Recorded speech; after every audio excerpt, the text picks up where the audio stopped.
So this is a continuation of our morning video today. Now we're heading down to our upsized tiny house project. And as Ernest was saying, today we're going to be working on putting this wall back up that he took out. Also, I want to say that I've been gone for a week to do Nana duties and haven't filmed, so let's just do a quick recap.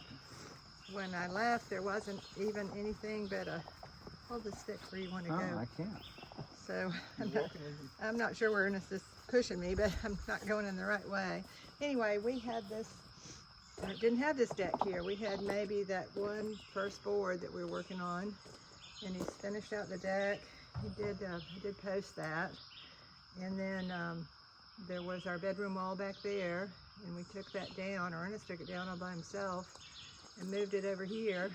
So what we're going to do today is raise it up and frame that in and reframe the bedroom wall in. Well, it looks like he's already done the framing on that bedroom wall.